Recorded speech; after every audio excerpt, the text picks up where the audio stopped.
Hey guys, welcome back to Sweet and Sour Soccer. We have a very special guest today from the Boyz, Blue Boys Network. I've started off well already. Mike, welcome to the channel. Today we are doing Are You For Real? Different today. We're going to focus on Everton. We don't normally focus on one club. We normally look at a few different players from, different backgrounds or different, times in their career. But as we've got a special guest on, we thought, why not? Let's talk about the great strikers of Everton. Fucking hell. Cheers. I mean, there's some big names there. So the four we've got today are, Lukaku, Tim Cahill, the legend of Yakubu. Yeah. And we offered you to choose one of your current strikers and you went for DCL. Yeah. Calvert-Lewin. You have to, don't you? You have to, based on current. Although, to be fair, neither of them are scoring goals at the minute. So, I mean, you could have put Sandro, who's on loan at Malaga and hasn't scored for the last 2.5 years. I mean, it doesn't matter. Do you want to make a late substitute and stick him in? Or No. Might change the list a bit. We'll stick with DCL for the time being. I think, they both go through patches this season. Richarlison, some games will score 4 goals in 2 games, but they're not scoring 5. So I think the first thing we need to do is focus on really number 4. That's how we do it. We start at number 4, work our way up.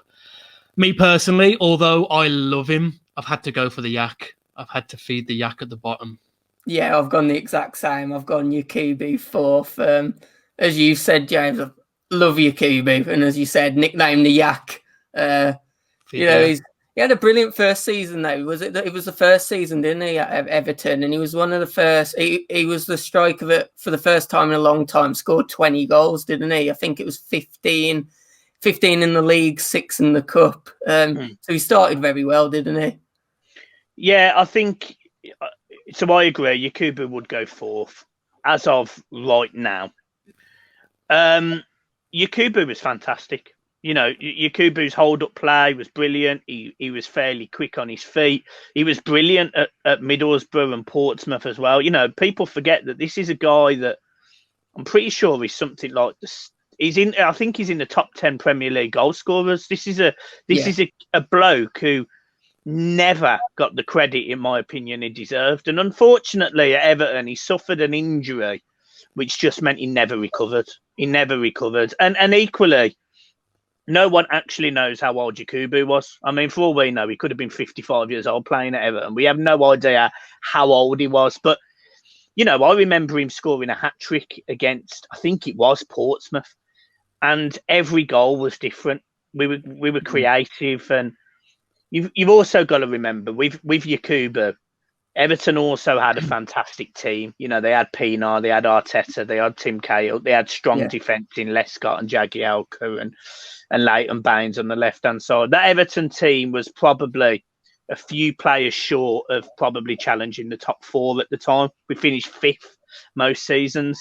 Yeah. But that particular season, the one where he scored 21 goals, it was an absolute joy. But you're right, he's got to go 4th because Calvert-Lewin's younger. Cahill obviously will go on to all of them, and he doesn't get anywhere near Lukaku for obvious reasons. So. No. Yeah. I mean, 82 games, 25 goals, I think it was, in all competitions. That was normally his strike rate at most clubs he was at, whether it was Portsmouth or Middlesbrough. He was never a consistent 15 to 20 goal a season. It was a goal every 3 games, you'd say.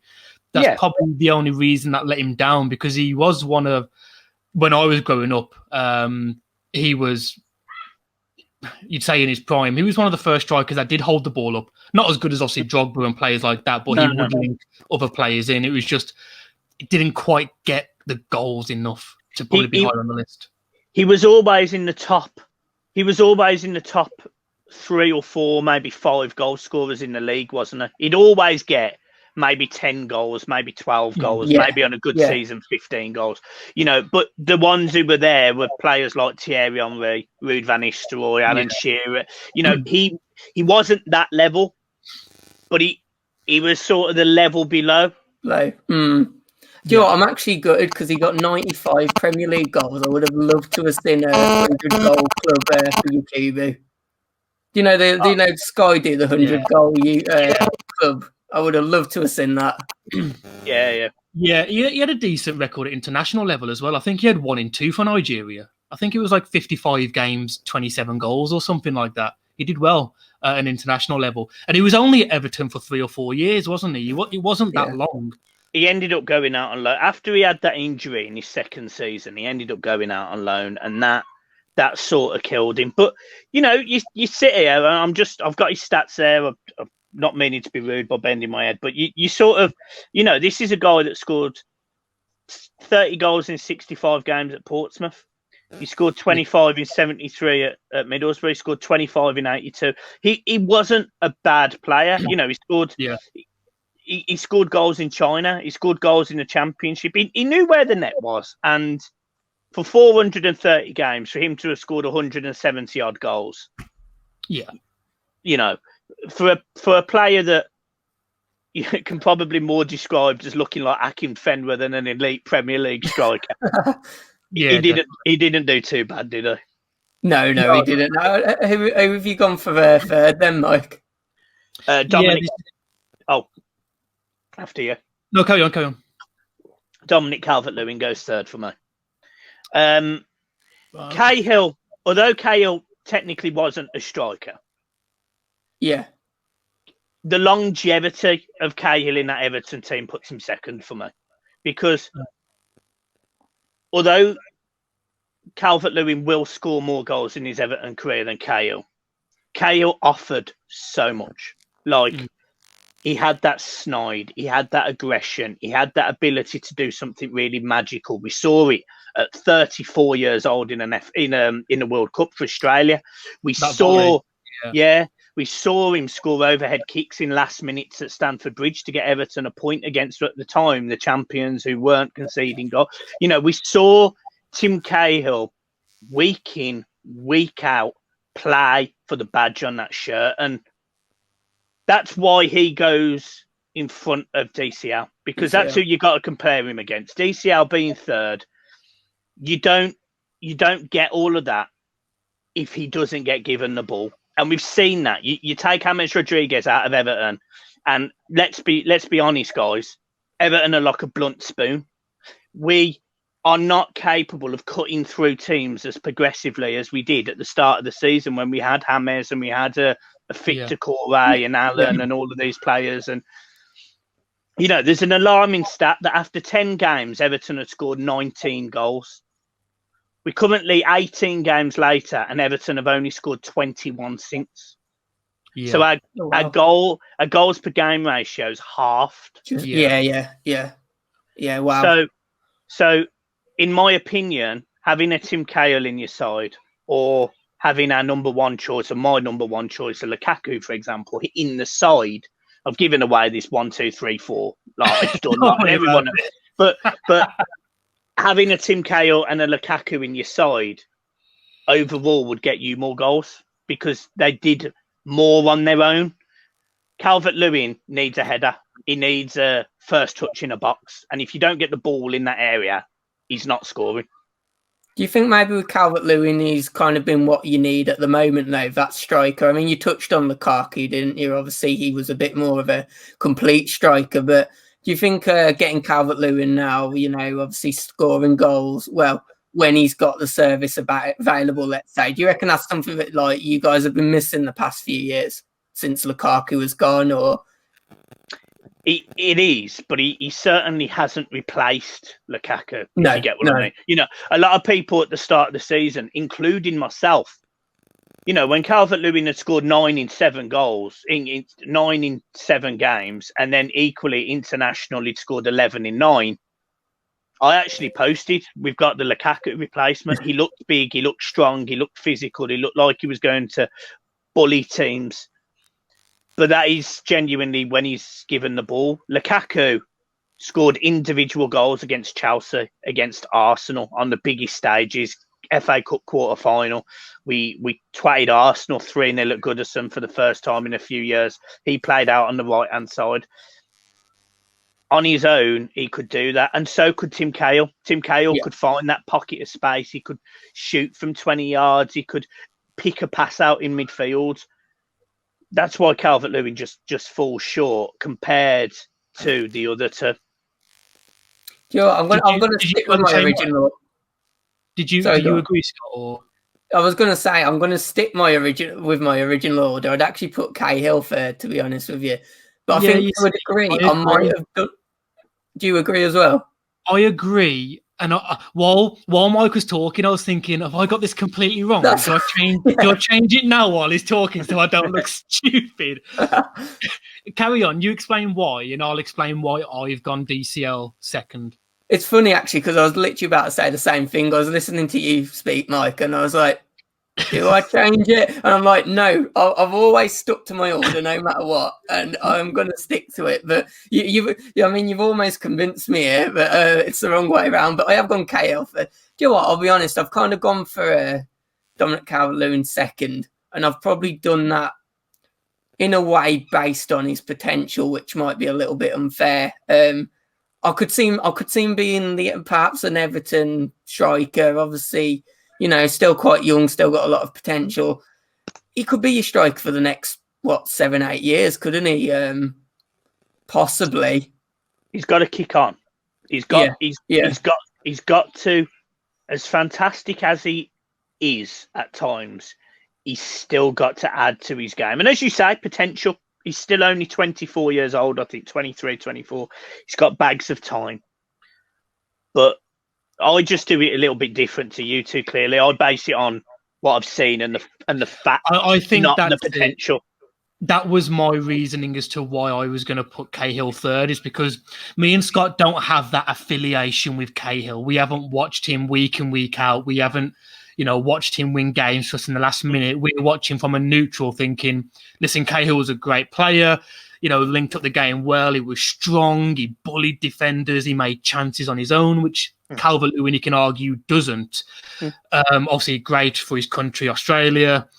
Maybe I'm being a bit biased because Calvert-Lewin's English. I don't know. I want to see him do well. You can't have a go at Calvert-Lewin because Cahill's already had the career that Calvert-Lewin hasn't. But on the other side, maybe you can talk about that potential that Scott talks about. And I think if any of those two players, Cahill or Calvert-Lewin, was going to go on and score 25 goals a season, I think it would be Calvert-Lewin. Yeah. But obviously for you, Cahill's already gave you those brilliant emotions over 10 Yeah, years. Definitely. He didn't do that for me and Scott.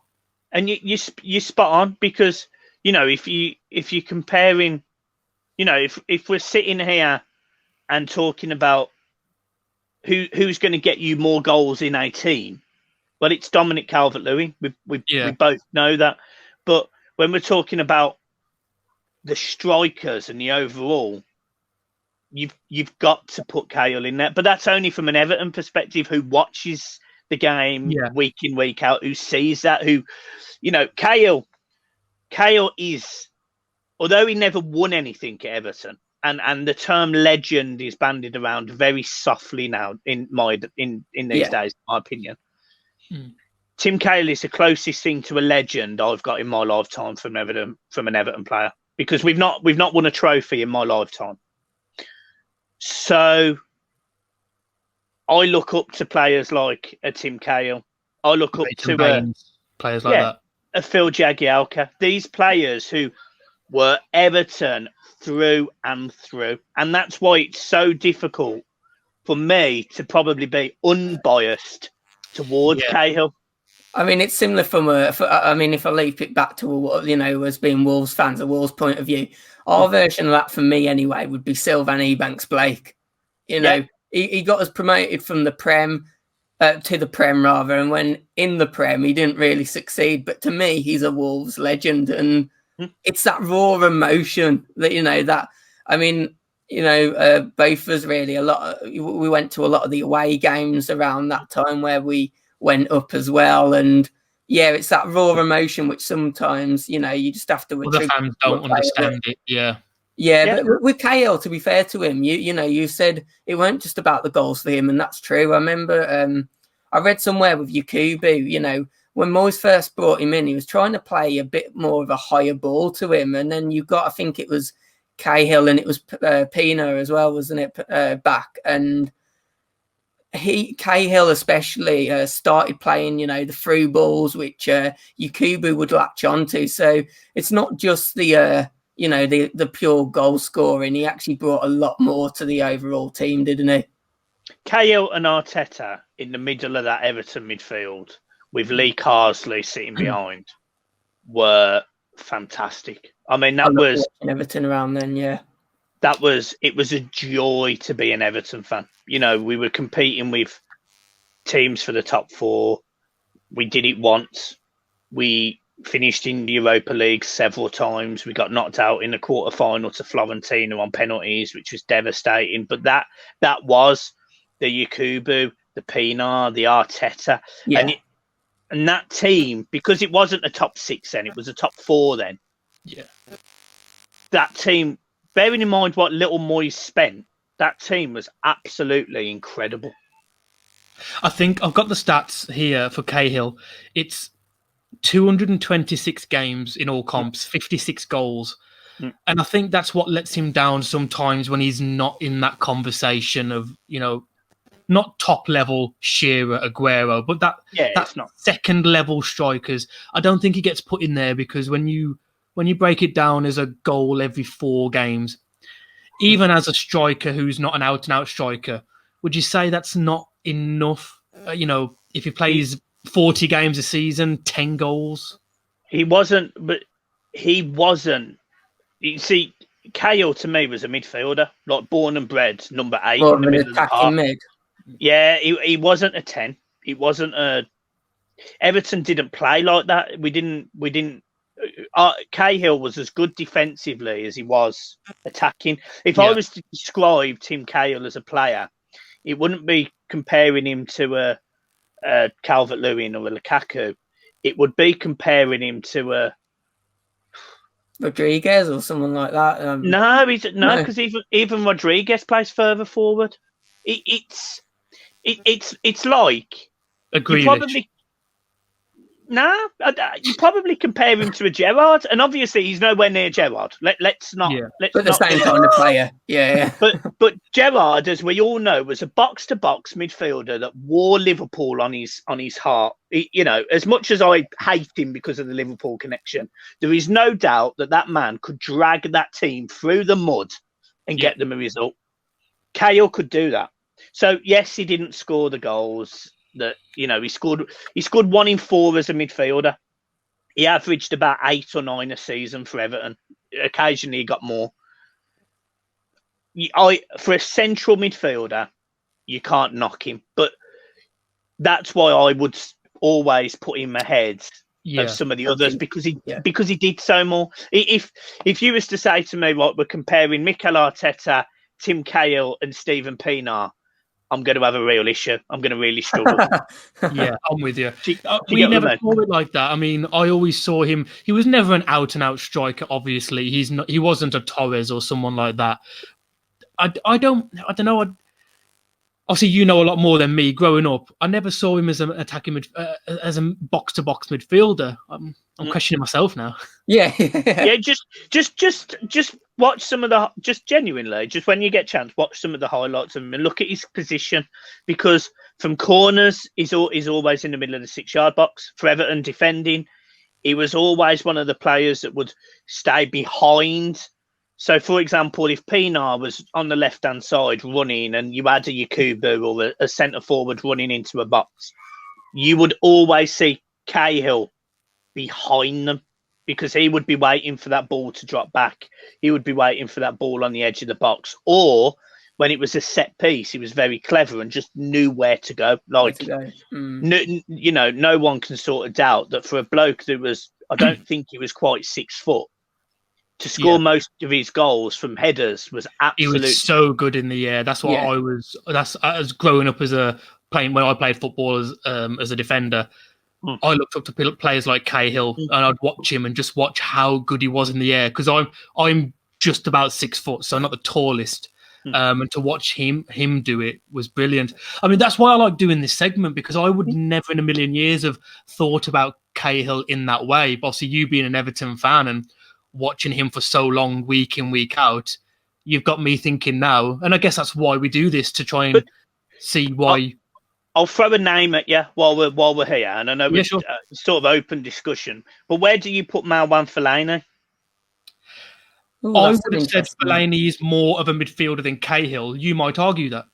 Well, I would say that Cahill was more of a forward player, although he wasn't. He wasn't. We all know him as a defensive midfielder, to be honest. But he was most effective, in my opinion, when he was up front, holding the ball up on his chest, scoring headers.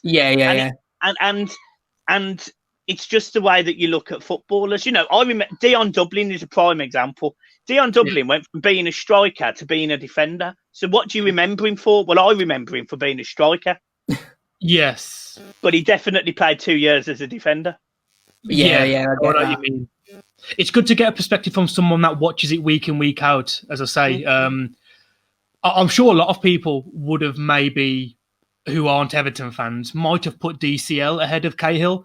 And if they're watching, I'm sure maybe now you might have convinced them that that shouldn't be the case. Well, you've convinced me anyway. there would be Everton fans that would put DCL in front of Cahill, because if the argument's about strikers, then DCL's a better striker. But I also think ages makes a difference. If someone's never watched Cahill do it for you, didn't he? He had a very good. You got to the FA Cup final or the League Cup final, was it in 2009? That was the famous one where Vidic should have been sent off, shouldn't he? I think so. That was fouling Cahill. No, so the Vidic one was against Villa. That was when they got to the FA Cup final in 2012. It was after 4 minutes on Gabby Abonglaho. That's right. It was when you played United. Cahill had a very good run that year, and I'm sure something happened in the final with himself. So we played Man United in the semi-final, and there was an incident in the semi-final which should have been a penalty to Everton. Cahill was took down by, I think it was Ferdinand. I don't think it was Vidic, but he was done. He was absolutely done in the box. But we beat him on penalties. We played in the final against Chelsea, and you'll remember this now. Louis Saha scored the fastest goal in FA Cup final history after 26 seconds. Yeah, and that happened in that game. But yeah, Cahill was instrumental to Everton for the time he was there. You know, from start to finish, he was instrumental. But if it's a debate about strikers, Cahill. Well, to be fair, if it's a debate about strikers, Cahill goes fourth. But based on him being a debate about Everton and all-round play, he goes second for me. Let's move on. Where would that be on this list, do you think? Well, if we're going strikers, I think Saha goes. I don't want to close to Lukaku. No. He probably just goes in front of Yakubu. Just. Yeah. Okay, that's lower than I thought. I'd have to double check how many goals he scored, because. Let's move on to Lukaku. Firstly, Mike, how do what's lots like from an Everton fan's point of view? What's your Everton's fans' take on Lukaku now? Obviously, he had a great period with you guys, but then went and moved to United after. If he comes back to play against you guys, do you still hold him in good stead, or is there what's the kind of natural feeling towards him? It's really weird with Lukaku, because he was a gobshite. Every time he went on international duty, he always spoke about how he wanted to leave Everton. He wanted to play for a team that, all sorts of stuff. And it was particularly pissed me off in the season Everton finished fifth, because Roberto Martinez brought him in, and he was absolutely phenomenal for the 4 years we had Lukaku. He was brilliant. Yeah. In that first season under Martinez, although he didn't score as many goals as he did in the other campaigns, he was absolutely unplayable. Because he was younger, he was more raw as well. So actually, people had no idea what he was doing. And that Lukaku, we all fell in love with. Yeah. The Lukaku a season later, we still loved because he wanted to push Everton forward. But from probably the season after, you could just tell he wasn't asked about being an Everton player. You know, he didn't celebrate goals. He didn't run over and support the team. He would say Everton rather than us. And look, these are all little things, but they're all little things that make you know that someone doesn't want to be with you, if you get what I mean. You know, if you're going to split, if your missus wanted to split up with you, you start getting the cold shoulder, don't you? Well, that's what we got. That's what we got from Lukaku. And do you take him back? 100%. Because if you take him back, where do you reckon the side finishes? If you get, you know, I mean, if you did somehow manage to get Lukaku back, where do you finish in the league with just him added to you? Oh, it's got to be top 4, hasn't it? Surely. Oh no, because the rest of the team's a fucking mess. No. You're speaking to me off the back of losing to Burnley, losing to Chelsea. That's true. And, you know, fucking hell, my head's up my arse when it comes to Everton. No, Lukaku.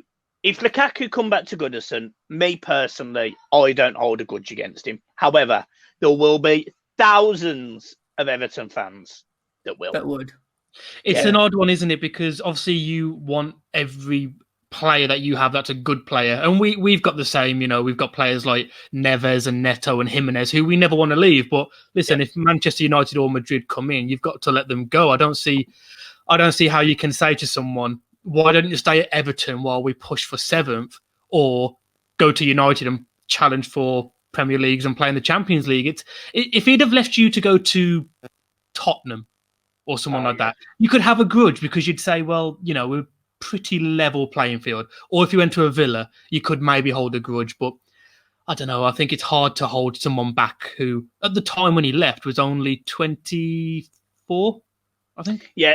The other issue you had is there was all of this contract debate, and this is where being a fan channel is difficult because you never quite know what actually happens behind the scenes. Yeah. But the rumours was that Lukaku was there, happy to sign a deal, and Mino Raiola moved him to Manchester United. He didn't even want to go to Manchester United. He wanted to go to Chelsea. We all know he wanted to go back to Chelsea. Yeah. And he didn't get that move because of the Man United money. Mino Raiola ended up with some absolutely astronomical amount of money from that transfer. Similar to the Pogba transfer. He got stupid amounts of money. Yeah, it doesn't surprise me. And if you was to speak to me about Lukaku, I'm cool with Lukaku. If you were to mention Mino Raiola to me, I'd love him to burst his tyres in his little Lamborghini as he tries to get out of it. Well, weren't he the agent also commissioned the Pogba deal and got a ridiculous amount? That was that Raiola as well? I mean, obviously we've got our own super agent. I'm not going to call it a problem because he's brought a lot of quality players, but obviously we've got our dealings with Mendes where you see stupid fees. Like for us, we sold Matt Doherty for 12 million and he got like a 6 million or 7 million payout for commissioning that deal. So I mean, it's weird, isn't it? Like how the game's gone, but sometimes you've got a situation where someone wants to go to another club, but because the agent's going to get a lot more money. So no, just an interesting one. I just found it interesting because I didn't actually know how Everton fans like held Lukaku really. Like, so it's a bit of a mixture, would you say? Yeah, it's a mixture, and it's similar when other players come back. For example, Mikel Arteta, as a 13-year-old lad, and I was mascot for Everton. I played for West Brom as a kid. Sorry about that, but you know, I played for West Brom as a kid. You know, I looked up to Arteta. I watched how he played, and I completely was inspired by him. He's the best naturally gifted footballer I've seen at Everton over a long period of time. He was amazing. Yeah. But when he went to Arsenal, he was an absolute bellend when he come back to Goodison, and he tried to get one of our players sent off. And you never forget that. You never forget that. There was also one, for example, Ronaldo. We all know about the Ronaldo and the Wayne Rooney situation when Ronaldo at Portugal, for example. When Ronaldo next come to Goodison Park, Phil Neville absolutely booted him off the pitch. And Wayne Rooney didn't even play for Everton at that point. No, that's right, yeah. So, yeah, for Everton fans remember these grudges, and we stick to them, if you get what I mean. But for me, was it 72 million? 75 million, rising to 90. And yeah, I mean, at the time, that was probably about right for Lukaku. He wasn't quite the elite striker, but he was certainly up there. You know, you'd probably argue he was certainly one of the top strikers, probably top 5, maybe 10. You know, he was up there, weren't he? He weren't a Lewandowski. Definitely, yeah. But definitely, he scored 17 league goals for West Brom. So, you know, he proved he could do it at the bottom level, did it with Everton. And I mean, you could argue he did it for United. He had some good seasons at United. If they'd have had a defence, they might have done better. It was the season before he went to United, wasn't it? Where he played 37 games and was it 25 goals? I think it was. Yeah. Which is unbelievable. Now in Italy. So, you know, he's obviously, would you say he's the best striker you've ever had in the Premier League? Yeah, by a country mile. By a country mile. We did have Beardsley as well, very early, but again, it was before I was really born. Certainly paid attention. He was the last person to score 20 goals before Lukaku. But Everton have had some amazing strikers over the years. You know, we'll both know Andy Gray, we'll know Kevin Sheedy, we'll know Gary Lineker, but in the modern era, Lukaku by absolute country mile. Yeah, I mean, this is normally with these lists, we're debating, me and Scott, who's first and who's second. We've actually debated who's second and who's third because obviously Lukaku is so far ahead. Listen, it's been absolutely amazing having you on, and hopefully we can get you on again. Oh, it's a shame it's international duty this week. It's just a dead fortnight. How do you feel about international? Are you an England fan, or do you just? Oh yeah, I mean, I love football. Like I love watching good football, and that's the issue with England. I don't remember the last time I watched England and was up off my feet. I think England have been shite for years, and I think Southgate. I'll tell you what, we'll go in on him, shall we? I think Southgate's the wrong man for England. I agree. He doesn't. He loves him. No matter how many times I've broken me, I'm still that fan. But every tournament has that belief.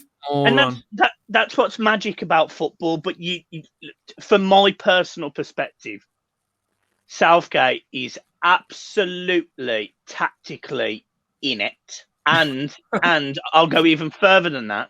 He can't even pick a right England side because, for example, this England team. I do. A lot of people were saying about Michael Keane not being in the team. How the hell has Ben Godfrey not got in that team? Ben Godfrey has been absolutely. I'll go even further than that, guys. We're on a Wolves channel. I'm going in. Ben Godfrey is the best English centre-back in the league right now, based on form. I'm not saying he is. I'm saying Stones is probably the best. But based on form right now, Ben Godfrey's like an absolute fucking tank. Southgate has his friends though. You just know that Trippier is going to line up in the team somewhere. Eric Dyer is going to play for some reason. You just Pickford will be in goal. I guarantee it. I mean, I don't know how Cody actually managed to get into this one, and that's coming from a Wolves fan because, as you said, there's other centre backs. So I'll admit I didn't actually pick up on Godfrey. I was saying that Konsa from Villa probably deserved the call up over him. He's another one. Yeah, he's another one. But if you are going to mention Konsa, Mings, and Tchaikovsky, Look, again, it might be Everton biased. Obviously, I'm like you guys. I only see it from the Everton side, but Ben Godfrey It's a good shout. He's, in my opinion, he's just, if you get chance, watch an Everton game. He's absolutely insatiable. He's fantastic. Yeah. Best defender Everton's got. There is a chance if he could get on the plane for the summer. You never know. Southgate's a weird one. He's a weird one. Yeah. I hope he does. I hope he does. He deserves it. Definitely. Listen, guys, that's been Are You For Real today. It's been really good having you on, Mike. Really appreciate it. Hopefully we'll get you on again, as I say, towards the end of the season. If you do finish in the top 4, maybe top 7, and then we'll get your opinions for the summer. Listen, guys, do you agree? Would you put Cahill ahead of DCL, or would you actually go for DCL ahead of Cahill like me and Scott did? And yeah, as always, hit the like button, hit the subscribe button, and yeah, notifications on. I haven't said that one in a while, but why not throw it in? Hit the notification. And yeah, massive thank you to you, Mike. No worries at all, guys. I've got to go and get a spider, so I'm going. See you soon, guys. Make sure you subscribe to these guys, and if you're new to my channel, subscribe to Blue Boys Network. Bye. Bye. Bye.